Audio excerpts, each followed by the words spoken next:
Pessoal, antes do papo de hoje, quero passar um recadinho para vocês. Hoje o episódio está muito legal. A gente vai falar com a Nina Furlan, que é poeta, que é fotógrafa e é aventureira, e que por 2 anos percorreu todo o litoral brasileiro numa saga de conhecimento entre povos, culturas e ideais. E ela reuniu essa aventura em 2 livros, um de poesia e um de fotografia. Mas antes de a gente ouvir o papo com a Nina, quero convidar a todos para ouvir um recado do Caco Pontes, que é o idealizador do festival Hipertexto, que terá sua estreia nesse mês de outubro na Casa das Rosas, em São Paulo. O Caco contou um pouco para a gente como foi a idealização do projeto, como que está a programação do festival e um pouco dessa caminhada toda. Então, após o recadinho do Caco, de apenas alguns minutinhos, a gente volta para ouvir o episódio com a Nina. Eu sou o Caco Pontes, curador e diretor artístico do Festival Hipertexto. Terá sua primeira edição agora no mês de outubro, estreando na Casa das Rosas, no dia 20, e seguindo o fim de semana adentro, 21 e 22 do 10, e também no outro fim de semana, dias 28 e 29, respectivamente no Espaço Clariô de Teatro, em Taboão da Serra, e no Teatro Popular Solano Trindade, em Embu das Artes. Contextualizando o festival, há alguns anos atrás, eu e a Maria Fernanda Carmo, que é a Mafê, conversando sobre as nossas ideias, aspirações, rolou uma sugestão dela de criar um festival que trabalhasse com esse hibridismo de linguagens a partir da literatura expandida para diferentes formatos de execução. Acredito que isso muito com base no que a gente já vinha desenvolvendo na nossa parceria com a Panaméricas Diásporas, que nasceu para ser uma plataforma de produção cultural e criativa em torno desse tipo de projeto e atividade, né? Do hibridismo, assim, da palavra com outros tipos de manifestações, expressões artísticas, a narrativa poética, literária e indo ao encontro com diferentes formatos, né? A gente já realizou juntos 2 edições do Festival Líricas Paulistanas, através dessa nossa iniciativa, dessa produtora, né? E também em parceria com a Muda Práticas Culturais, esse festival que aconteceu em 2 edições, nos anos de 2016 e 2019, em São Paulo também, e Líricas Paulistanas é um tributo à vanguarda paulista, no qual a gente reconhece a importância de um legado que também buscava integrar elementos diversos, assim, né? Uma teatralidade e as prosódias da palavra na música e pensando assim enquanto um movimento artístico de geração mesmo, né? Um movimento que aconteceu aí década de 80 no Teatro Lira Paulistana. Então, enfim, também era uma das ideias que a Mafê tinha em recriar os espaços de encontro da cidade, de troca e de efervescência cultural, assim, né, e artístico. Então, inspirado nessas sugestões dela, eu criei esse nome, né, do Festival Hipertexto, pensando nos hiperlinks, nessas proposições, assim, do cenário contemporâneo, inclusive nas aproximações improváveis, né, entre o que pode ser considerado ancestral, chegando até o tecnológico, assim, né, considerando também que existem tecnologias ancestrais e a inspiração atravessada, né, por essas conexões. A gente vinha tentando há um tempo criar recursos para realização desse festival, inclusive inscrições em edições anteriores de editais. Aí agora, finalmente, após muitas tentativas, nós conseguimos aprovar no PROAC. E desde então, a gente vem trabalhando na elaboração e na curadoria e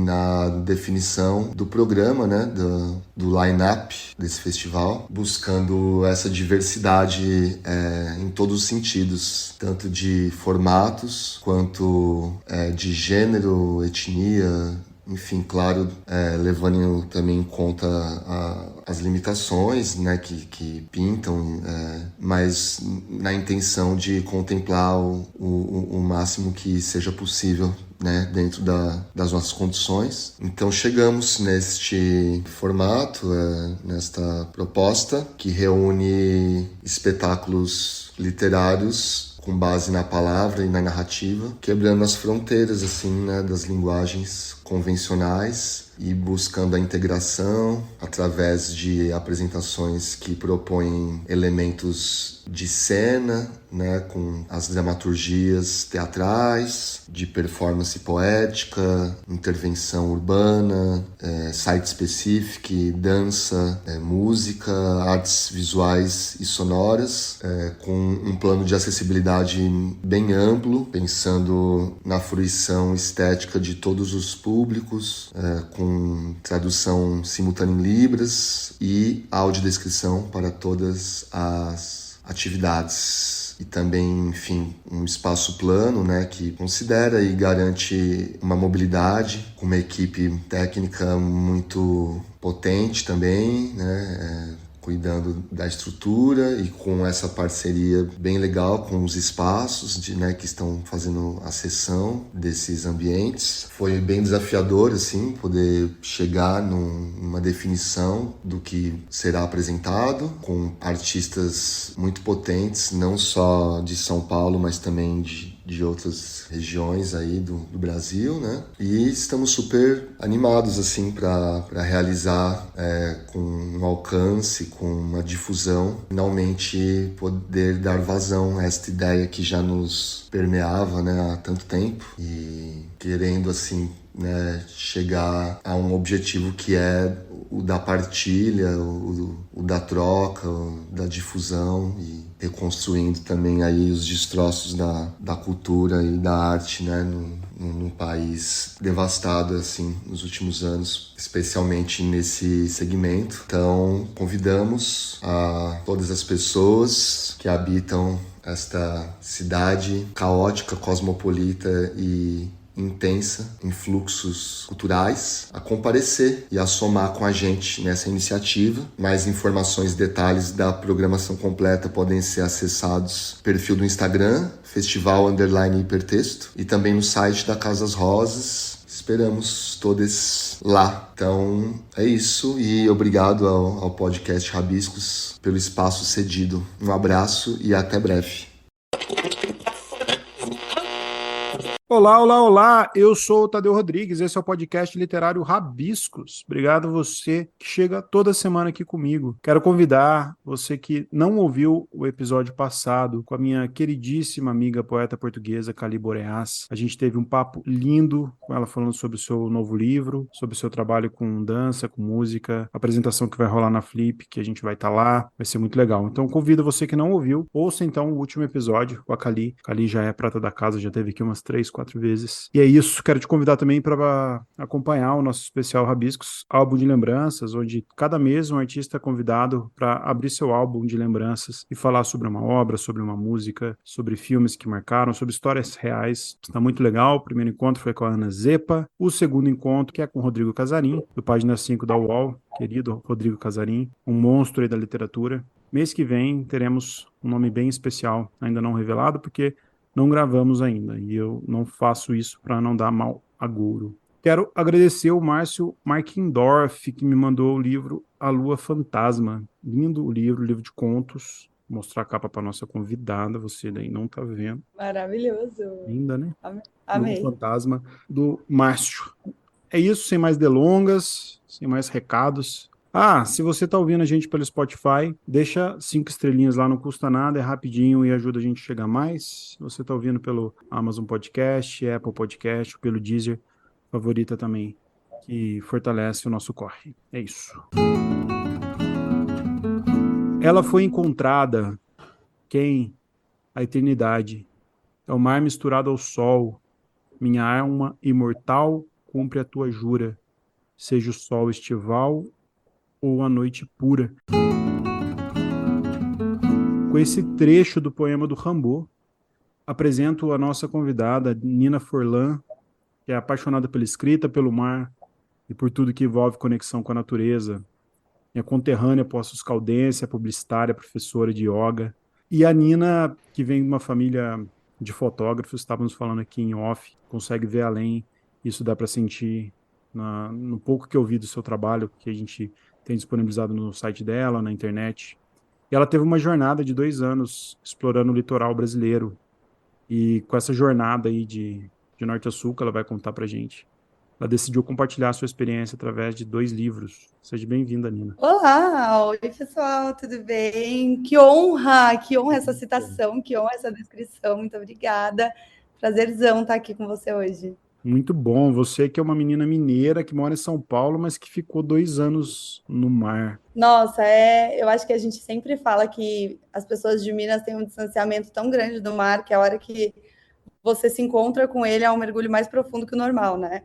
Então, para mim foi exatamente isso. Eu desde pequena, famoso, né? Pessoas de Poços de Caldas entenderão que a nossa praia mais próxima ali era Ubatuba. Então, cresci ali indo para Ubatuba, pegando 7 horas de estrada ali pelo meio de Minas para chegar no litoral. E desde pequena sempre tive uma ligação muito grande com o mar, sempre tive uma ligação muito forte com a praia, com essa conexão com a natureza mesmo. E isso só veio se intensificando cada vez mais, né? Como você comentou, eu vivi toda a minha infância em Poços, cresci no sul de Minas e, no fim, quando chegou na adolescência e tal, acabei vindo para São Paulo. E aí, São Paulo é aquela selva de pedras que todos sabemos como é, né? Então, para mim, foi muito necessário buscar um refúgio mesmo, de um lugar de conexão maior com a natureza, de conexão maior comigo mesma, para poder me encontrar, sabe? Me reencontrar e conseguir achar minha essência dentro de um lugar de maior conexão, de maior mergulho, né? Como já diz no meu livro aí. Como que foi esse roteiro? Você foi para o sul do país e foi subindo até o norte? Como que foi Foi isso? muito doido, porque assim, eu morava em São Paulo, e aí um dia, de repente, eu acordei e falei, eu não quero mais isso. Eu estava trabalhando de home office na época, e aí eu literalmente peguei todas as minhas roupas, voltei para Poços, fiz um jantar com as minhas amigas, que era bem perto do Natal, assim, então a maior parte das minhas amigas estavam todas em Poços também. Falei, gente, eu preciso fazer um jantar com vocês, arrumem um tempo. E aí arrumamos um tempo, fiz um jantar com elas e eu simplesmente doei todas as minhas roupas. Virei para elas e falei: olha, tudo meu precisa caber em uma mala de mão. Então vocês precisam me ajudar. O que vocês não forem querer para vocês, eu vou doar para a ONG. Foi Minha uma mãe tem uma despedida ONG. feliz para elas, então, né? Sua mãe, Total, total. Elas nem ligaram que eu estava indo embora. Brincadeira.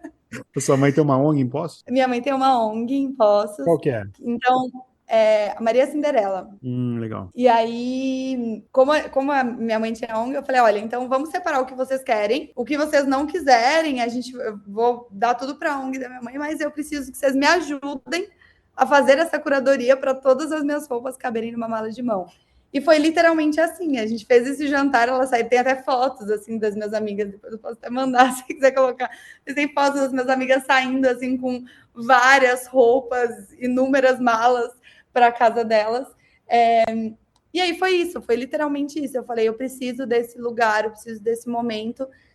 Saí de casa com uma mala de mão, meu ukulele, minha prancha, porque eu amo surfar. E aí, a princípio, era um sonho de vou fazer os principais picos de mergulho e surf do Brasil. Então, eu queria zerar os lugares de mergulho e surf do Brasil. Só que aí, no fim, como as coisas são, né? Eu acho que quando a gente dá um passo, assim, a inércia da vida vai ajudando a fazer acontecer. Eu comecei pelo sul e, como eu estava sozinha, eu acabei indo de avião para o sul. Então, eu fiz o litoral do sul ali, fiquei morando um tempo em Floripa. E aí, de Floripa, eu fui direto para Caraíva, porque Caraíva, né, eu tenho uma conexão muito forte, acho que muita gente aí tem, principalmente os mineiros de Belo Horizonte que estiverem nos escutando, sabem bem do que eu estou falando. Mas aí fui para Caraíva encontrar umas amigas, e aí chegando lá eu contei para uma amiga minha o que eu estava fazendo, que eu estava, enfim, querendo fazer essa viagem, ela falou, eu também topo. E aí eu falei, você também topa aí se a gente for de carro? Porque pelo menos eu não vou estar sozinha. Ela falou, vamos. E na época eu não tinha carro, tinha vendido meu carro, enfim. E aí ela falou, meu, eu tenho carro, vamos. Você fazia Falei, home office de trabalho? Como que você financiou tudo isso? eu tava de home office. Eu brinco que era meu sabático remunerado, sabe? Porque eu fiz a viagem, só que eu trabalhava muito.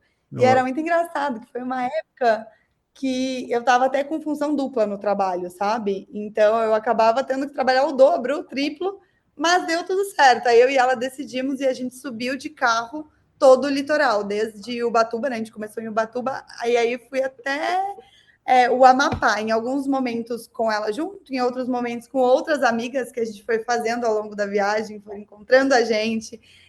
Tem até uma amiga que está aqui hoje em casa, que a gente se conheceu em Caraíva, ela foi para ficar uma semana e de repente estava 3 meses viajando com a gente, sabe? Então as coisas foram literalmente fluindo. E aí eu subi até o Amapá de carro e desci pelo Rio Amazonas até o Acre, né? Até o Pará, e aí depois fui para o Acre. Então acabei fazendo todos os estados aí nesse período. Você teve esse roteiro ou você foi meio que foi vindo e viu o que que dava? A gente tinha um roteiro base, principalmente quando a gente estava com mais gente, né? Quando eu estava com essas minhas amigas, a gente tinha um roteiro base. Primeiro, tudo começou, depois eu até posso mostrar que tem o primeiro mapa que eu fiz, assim, que tinham, sei lá, uns 15 pontos pelo litoral brasileiro, e tem o último, que mostra mais de 700 cidades que a gente passou, sabe?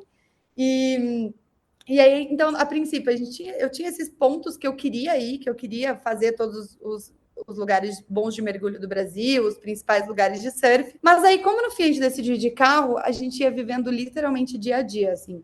A gente tinha mais ou menos aonde a gente queria passar com certeza absoluta, mas muitas vezes a gente chegava no lugar e a gente falava, nossa, sei lá, não atingiu as expectativas, ou então a gente chegava num lugar que a gente não dava nada e a gente se apaixonava. A gente falava, vai, quer saber? Vamos ficar mais uns dias? Então, tinha um roteiro, mas a maior parte das vezes a gente não seguia ele 100%, sabe? Era super flexível para a gente realmente sentir cada lugar. A gente tinha 2 regras. Na verdade, assim, sendo bem honesta, a gente tinha 2 regras. A primeira delas era, tinha que ter internet boa na pousada que a gente fosse ficar, enfim, porque estava trabalhando, então eu precisava de uma internet boa. E a segunda regra era, vamos pular as capitais. Então, priorizar sempre, tipo, pequenas vilas de pescadores, cidadezinhas menores, justamente para a gente conseguir entrar na cultura da região. Então, essa era a prioridade número 1 de estar vivendo aquilo tudo, sabe?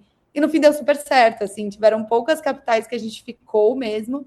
Algumas surpreenderam, por exemplo, João Pessoa, foi uma capital que tinha zero expectativas e no fim a gente gostou bastante de estar lá. E aí eu estava com todas as minhas amigas quando a gente chegou em João Pessoa, então foi super legal. Mas a prioridade era sempre estar em cidadezinhas menores, vilas, lugares que a gente conseguisse se conectar mais com a comunidade local, sabe? E você sentiu medo em algum momento? Nossa, muita gente me pergunta isso, sabia? Eu acho que o único momento que eu senti medo na viagem inteira foi um dia em que eu estava só com uma amiga minha, que foi a Vanessa, que fez grande parte do roteiro comigo, e estávamos só nós duas. A gente teve que trocar o pneu do carro. E a gente trocou o pneu do carro, enfim. E aí a gente saiu, e aí a gente estava justamente numa cidade grande para poder fazer essa função, né, de trocar pneu e etc. E aí eu peguei o carro, a gente dirigiu uns 200 quilômetros. Depois de quase 200 quilômetros, eu falei, amiga, o carro tá balançando. Ela falou, não, imagina, é estrada, porque, né, as estradas no interior, assim, são péssimas. Eu falei, não, tá estranho. A hora que eu coloquei a cabeça para fora, a roda estava solta. Tava, tipo, literalmente Caramba. balançando a roda de trás. Eu acho que foi o único momento que eu parei, eu falei, caraca, a gente podia real ter morrido, sabe? Tipo, e aí foi um medinho, assim. Mas, de resto, tiveram muitos alagamentos, tiveram atolamento em areia. No fim da viagem já estava craque em tirar o carro da areia, assim, já viramos craque. Tiveram muitos cafezais, muitas plantações de cana-de-açúcar que a gente passou pelo meio, com vários caras que a gente encontrava no meio do caminho com espingarda e em cima de um cavalo, sabe? Falando, onde vocês estão indo? E a gente Caramba. está sem sinal do Waze, mas a gente está indo por aqui. Mas eu acho que o medo mesmo foi dessa, que foi uma coisa meio técnica mesmo, assim, sabe? Que a gente não tinha muito controle. E ainda bem, na hora, a gente parou no primeiro posto e tinham umas pessoas lá que super ajudaram a gente, conseguiram arrumar uma chavinha para a gente fechar realmente o pneu. Então, deu tudo certo no final. Mas acho que esse foi o maior medo, assim, da viagem. O que eu acho curioso é ter essa experiência que você teve, né? E ter essa visão além que você teve também. Eu lembro que veio aqui no Rabiscos a Tamara Klink, que é a filha do Amir Klink, que é um super velejador, e ela também está nessa de velejar. A gente teve um papo super poético. E falando com você, me remeteu um pouco isso, da poesia que tem no mar. Nós, mineiros, sabemos da poesia que tem nas montanhas. É meio que orgânico, né? Tanto que grandes músicas saem disso, grandes poesias saem aqui de Minas. Mas o mar Exato. tem esse apelo também poético, e que muitas vezes, se você não está predisposto a ver dessa forma, passa como uma coisa banal, ou como uma coisa tudo igual. E você que tem essa visão de fotógrafa, você que tem essa visão de imagem, como que você sentiu essas observações se mudando de acordo com o que você ia percorrendo, e o que que isso foi mudando em você? Nossa, essa pergunta é bem profunda, assim, porque eu não era nem fotógrafa nem escritora antes dessa viagem. Então, acho que isso já diz muito, sabe? Eu acho que a partir do momento, e aí eu acho que vai uma coisa até além do lugar em si, eu acho que a partir do momento que eu dei esse passo atrás de uma coisa que estava vibrando dentro de mim, muitas outras coisas que estavam vibrando dentro de mim saíram junto, né? E eu concordo com você, assim, o mar, a praia, o céu, o sol, existe uma força muito grande, energética e poética. Tudo que vem da natureza tem essa coisa poética muito grande e que está dentro da gente, sabe? O famoso aplaudir o pôr do sol, sabe? O se emocionar ao ver uma baleia, por exemplo, pulando no mar, que a gente sabe que várias pessoas nem têm ligação com o mar em si, se emocionam em algumas situações como essa. Isso tudo está dentro da gente, porque faz parte de quem a gente é, né? Eu acho que no dia a dia que a gente vive, corrido, e principalmente nas grandes cidades, a gente acaba se desconectando dessa essência, dessa natureza que está dentro da gente também. Então, com certeza, essa viagem me serviu para, por mais que pareça ambíguo, me serviu para me aterrar, sabe? Me serviu para olhar e me conectar com essa essência do que é a natureza, o que é a nossa essência por si só, e como a nossa essência se conecta com toda a essência do Brasil, do universo e de toda a natureza que nos rodeia.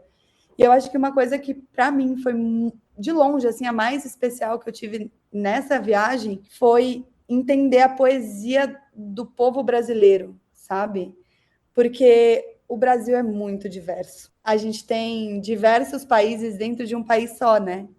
Então, à medida quando você fala, tipo, como que isso reverberou dentro de você, eu lembro muito da minha sensação de, ao longo de subir o litoral brasileiro, eu ia acompanhando a mudança, por exemplo, da natureza mesmo, sabe? De sair de uma Mata Atlântica, chegar ali nos coqueirais e depois passar pelo deserto, literalmente, que quando você chega ali, né, no Maranhão, no Piauí, a gente tem desertos gigantescos de areia, passando por rios imensos, um dos maiores rios do Brasil. Então, isso é poesia pura, né? Isso é cântico puro, assim. Então, é muito fácil você conseguir se conectar e se enxergar, se você está aberto a ver tudo isso ao longo do caminho. Foi na ideia de fotografar também ou não? Isso foi sendo uma coisa orgânica? Zero, imagina.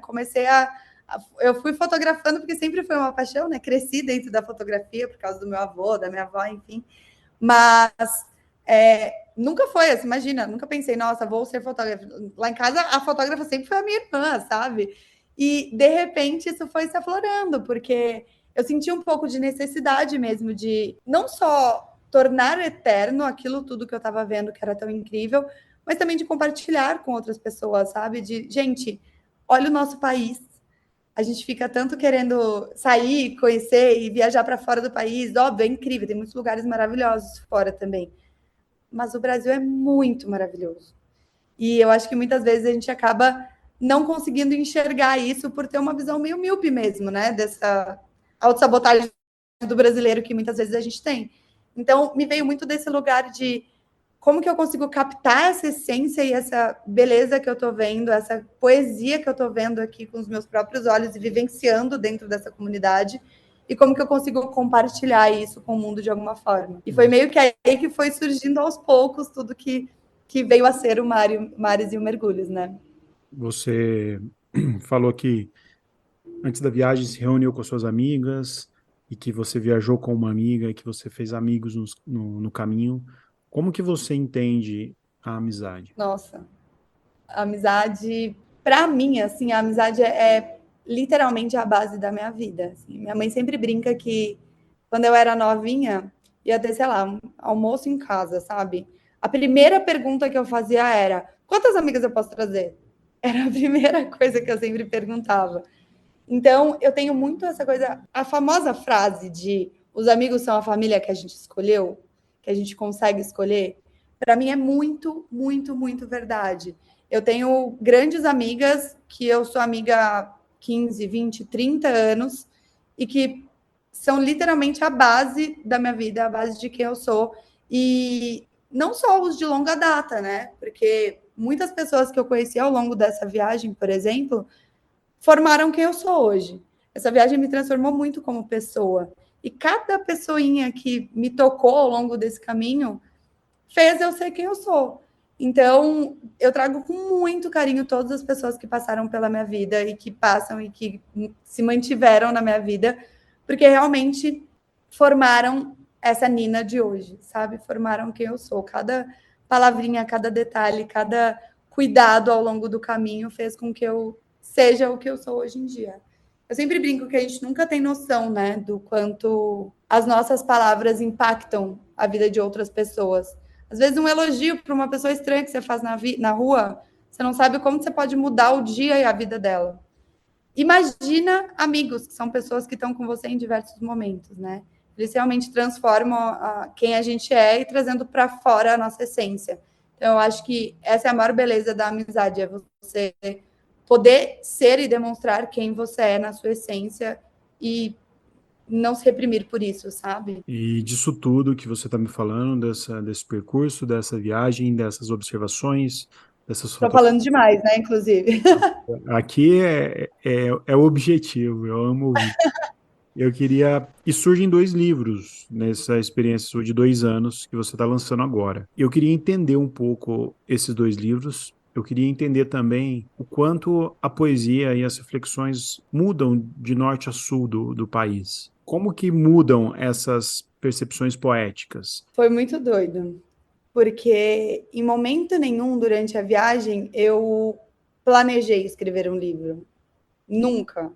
Eu sempre tive a mania, desde pequenininha, eu sempre tive a mania de me trancar no armário e escrever diário, sabe? Eu sempre fui essa pessoa. E eu sempre escrevi para mim. Para mim, parece meio clichê, né, esse papo, mas é a pura verdade, assim. Eu nunca achei que fosse uma coisa boa, nunca achei que alguém pudesse se interessar, porque era muito aonde eu conseguia acessar essa minha essência, né, de uma forma muito líquida, muito honesta, muito sincera. Então, sempre foi por meio da escrita. E aí, ao longo da viagem, como eu comentei, né? Tipo, eu fui sempre tirando fotos, porque eu queria muito eternizar aqueles momentos e tudo aquilo que eu estava vivendo.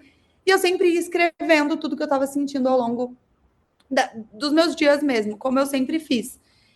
E aí eu lembro direitinho, teve um dia que eu estava em Caraíva, inclusive, com um amigo meu que é gringo, que eu, enfim, tinha conhecido no começo da viagem em Floripa, e aí a gente acabou virando melhores amigos. Ele foi me encontrar no meu aniversário em Caraíva. E aí um dia ele pegou esse caderno e leu alguns poemas, e ele falou: você sabe que você tem que fazer alguma coisa com isso, né? Aí eu falei: não tenho que fazer nada. E ele falou: pensa nisso. E aí ele só plantou, tá vendo como amigos são importantes? Ele só plantou a sementinha, assim. E aí eu fiquei com isso na cabeça, eu falei: gente, mas será? E aí fui começando a perguntar para outras pessoas, falando: lê esse poeminha aqui, vê o que você acha sobre ele. Olha aqui, eu escrevi isso um dia, vê o que você acha. E aí as pessoas foram falando: meu, isso é muito legal, é bom, toca, e claramente você escreveu com muita emoção, sabe? Então você precisa fazer alguma coisa com isso, você precisa compartilhar isso. E teve até uma amiga minha que falou: Nina, todo mundo tem, tipo, o check de publicar um livro. O teu já está pronto, o processo mais difícil já aconteceu. Então, por que não? E aí eu falei: nossa, será? E aí eu fiquei pensando muito sobre isso.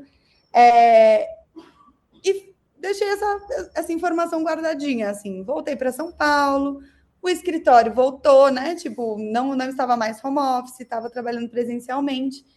E aí comecei a pensar sobre isso não saía da minha cabeça. Fui buscar, fiquei mais de um ano buscando uma editora que fosse parceira, que realmente eu me identificasse. Foi difícil, Eu acho que esse universo literário, ele caiu muito num lugar de só olhar para o tá bom, deixa eu publicar seu livro, você me paga e acabou. E não era isso que eu estava buscando. Eu estava buscando realmente uma editora que acreditasse no meu trabalho, que gostaria de ser parceira mesmo, assim, tipo, no meu trabalho, que opinasse honestamente, sabe?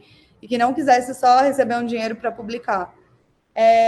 Até que um dia, de repente, assim, como o universo agindo novamente, apareceu a editora que eu fiz, que é a Paraquedas, a editora Paraquedas, com um projeto que é super legal, que é uma editora só de mulheres, todo o processo é feito por mulheres.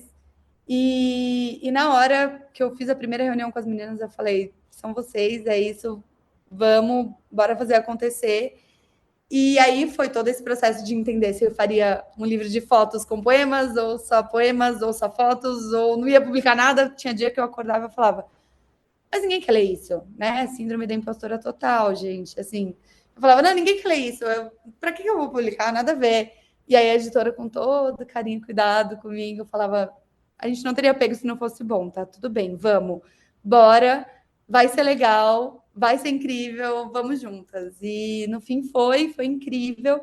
E eu acho que quando você pergunta muito dessa coisa de como foi esse processo como um todo, até na escrita, né? Quando você lê o Mergulhos, né, que é o de poemas, quando você lê do começo ao fim, se você ler atentamente, você consegue ver a fluidez da evolução, de quem eu sou, da minha profundidade. Então, no começo, eu estava muito num lugar de, ok, eu estou buscando entender o que eu quero, quem eu sou e onde eu estou. E no fim eu estava muito num lugar de tipo, aconteça o que acontecer, eu sei quem eu sou, eu sei o que eu quero para minha vida como essência. Eu vou sempre ser grata por tudo isso e todas as pessoas que me rodeiam. Então é muito legal hoje em dia para mim, que foi a pessoa que viveu tudo isso, quando eu leio de novo, eu falo, nossa, isso reproduz exatamente o processo que eu tive ao longo da viagem, sabe? Eu acho que isso é muito legal, e ao mesmo tempo que o Mares reflete muito tudo isso que eu comentei sobre as mudanças, principalmente do ponto de vista da natureza mesmo, né? As mudanças do nosso Brasil ao longo do seu território. E como que a gente consegue se conectar com cada partezinha do Brasil, por mais que uma seja muito diferente da outra, sabe? Você consegue entender nuances que são muito parecidas em todas as fotos e em todas as reverberações que tem dentro das fotografias no livro, sabe? Então temos dois trabalhos aí, Mares e Mergulhos. Vou deixar o link aqui para a pessoa que quiser conhecer. Desses Brasis todos, qual o Brasil te ensinou mais? Nossa, que difícil. Qual Brasil me ensinou mais? Posso dizer, eu acho que São Paulo me ensina todos os dias, porque é sempre um lugar que te força a buscar a sua essência num lugar que é um pouco mais difícil. Sabe aquela coisa que a gente brinca de é fácil ser zen no retiro? E aí é difícil você, no seu dia a dia, trazer essa coisa de ser calmo, de respirar. No retiro é muito fácil, né? Você estando lá na praia todos os dias olhando para o mar, é um pouco mais fácil você se conectar, você respirar, você ser mais leve. E trazer isso para o dia a dia é um desafio. Então, eu acho que, com certeza, de todos os Brasis, por mais que muitos outros tenham sido muito mais especiais do ponto de vista de conexão e momentos, mas eu acho que São Paulo é o que mais me ensina, com certeza absoluta. Ensinou e ensina até hoje. E o que tem no mar que não tem nas montanhas mineiras? Ai, tem sereias, brincadeira. No mar, o mar é. Eu sempre brinco que o mar é muito minha casa, né? Eu mergulho desde pequenininha, eu surfo faz alguns anos já também. Então, para mim, no mar tem liberdade, a maior liberdade que eu já senti na minha vida. Assim. Então, para mim, especificamente, tem essa conexão e essa liberdade que é difícil encontrar em outro lugar. E o que é liberdade? Liberdade é você poder ser você mesma sem se autocriticar. Não é nem sobre os outros, é sobre a gente. A gente conseguir aquela famosa frase, sabe? É muito difícil bancar a nossa felicidade. A gente tem que ser muito corajoso para bancar a nossa felicidade. Então, aceitar a nossa essência, quem a gente é, e bancar a nossa felicidade, com certeza é essencial na vida. Eu gosto dessa ousadia, porque tem muitas prisões hoje, né? Muitas prisões. As pessoas se apegam demais a pseudo-liberdades e elas são grades, né? As pessoas às vezes ficam felizes escolhendo a cor das grades que vão pintar. Exato. Que viveu isso, né? Eu sei que e a gente fala também de um lugar de privilégio, né? Que você conseguiu trabalhar com home office, você tem uma família, você tem amigos, você tem, né? A gente sabe que muitas pessoas que gostariam de fazer alguma coisa desse tipo, às vezes não conseguem, porque tem uma outra estrutura, não tem algum privilégio, ou tem um filho para criar, enfim, tantas coisas, né? Como que você vê e como que você entende a nossa sociedade, conhecendo todo esse Brasil que você conheceu, como que você entende a nossa sociedade contemporânea dentro desse prisma de prisão, dentro desse prisma de redes sociais, de pessoas que às vezes pecam por tentar entender demais alguma coisa, ou não conseguem entender, ou querem ser mestre em tudo. Você que conheceu tanta gente, tantas culturas, como que você vê isso? Nossa, acho que aí a gente poderia fazer mais uns 3 episódios só para falar sobre isso, mas eu acho que começando, olhando do ponto de vista social, assim, a gente vive numa sociedade que ainda é muito machista, ainda é muito preconceituosa, ainda é muito fechada, e isso limita ainda mais, porque muitas vezes essas prisões estão dentro da gente, não é nem as pessoas que estão à nossa volta. Então, ter esse autoconhecimento, olhar para nós mesmos e entendermos aonde estão essas prisões dos nossos pensamentos é a primeira coisa. Poderíamos ficar aqui, né, falando muito tempo sobre tudo isso, mas assim, eu acho que você olhar para dentro e, igual eu falei, bancar o que você, na sua essência, acredita e ir contra essas prisões e essas grades que a sociedade 99,9% das vezes impõe, já faz toda a diferença para você começar a trilhar o seu caminho, sabe? Independente de muitas coisas, óbvio, de novo, estamos falando num lugar muito de privilégio, né? Mas existem caminhos também. Então, um exemplo até para quem quiser viajar, quem tiver o interesse de viajar, existem diversos programas. Pode me chama lá no Instagram, me manda uma DM. Existem diversos programas que você consegue viajar de graça, ganhando comida, hospedagem, e você consegue estar nesses lugares viajando e tendo uma experiência dessa sem precisar desembolsar dinheiro, por exemplo, né? Mas voltando à sua pergunta, eu acho que é muito complicado a gente tentar trilhar um caminho, a gente tentar ir para fora sem antes ir para dentro. Então, a partir do momento que a gente consegue se entender, a gente se liberta de muitas amarras sociais que são impostas por nós, né? Durante todo o caminho, e aí olhando principalmente para essa coisa das redes sociais e tal, eu encontrei muitas pessoas que estavam muito, mas assim, muito mais preocupadas em tirar uma foto bonita para postar do que realmente agradecer ao sol por ele estar ali naquele momento, ou por realmente apreciar ali o pôr do sol. É óbvio, não estou dizendo, nossa, não podemos filmar, não podemos tirar foto. Sou fotógrafa, gente, está tudo bem. Mas existem muitas pessoas que eu encontrei ao longo do caminho que preferiam compartilhar o que estavam fazendo do que realmente viver. Então, acho que a primeira coisa que eu posso dar de dica para todo mundo que for viajar é respira e curte antes, sabe? E isso não só em viagem, eu acho que na vida, assim, né?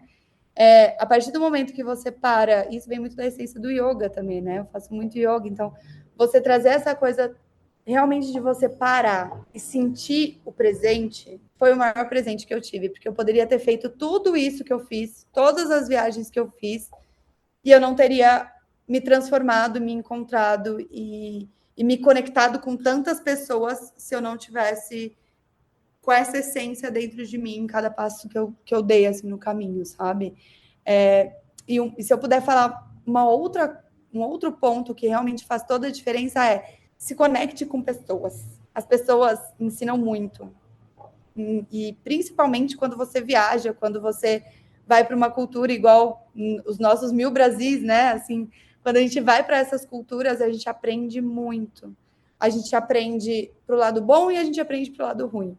A gente aprende como existem pessoas que ainda tem um pensamento muito retrógrado e como que a gente tem que conversar com essas pessoas para mostrar o outro lado, que de forma agressiva você não vai conseguir, por exemplo, impor seu pensamento, você não vai conseguir abrir a outra cabeça. A gente vê que existem muitas pessoas que estão dispostas a abrir a casa delas para te ajudar, sem nem te conhecer. Se permita se conectar com outras pessoas, porque com certeza elas vão transformar a sua vida em cada milímetro assim, de quem você é. Então, de tudo que eu posso dizer é justamente se você se conhecer, você consegue fazer tudo isso. Se você se permitir ser você mesmo, você consegue fazer tudo isso. Mas você precisa olhar para dentro e falar: tá tudo bem, eu aceito essa pessoa que eu sou. Quero evoluir em alguns pontos, óbvio, todos nós temos muito a evoluir, né? Sempre é um caminho sem fim. Mas olhar para nós mesmos, nos aceitarmos, a gente passa a aceitar as outras pessoas também, e a gente passa a conseguir se livrar de alguns julgamentos nossos e dos outros, e de algumas amarras que a gente acaba impondo sobre nós mesmos e sobre outras pessoas. Isso da sua família ser uma família de fotógrafo, que por si só já tem um olhar diferente, e você ter essa visão também de curtir antes de postar, por exemplo, né? Que é uma outra relação com a fotografia, né? Do que seu avô, né, que é super conhecido aqui em Poços. Ajuda também a você ter essa postura diante daquilo que se descobre, né? A diferença de viver e existir.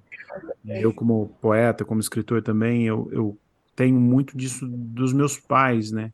Da sutileza que é você conversar sobre coisas banais numa viagem, mostrar coisas legais. Isso que você falou de fugir das capitais, eu fazia muito com meu pai, a gente viajava muito de carro. Ele sempre gostava de parar nas cidadezinhas, e aquilo sempre me marcou muito, assim, sabe?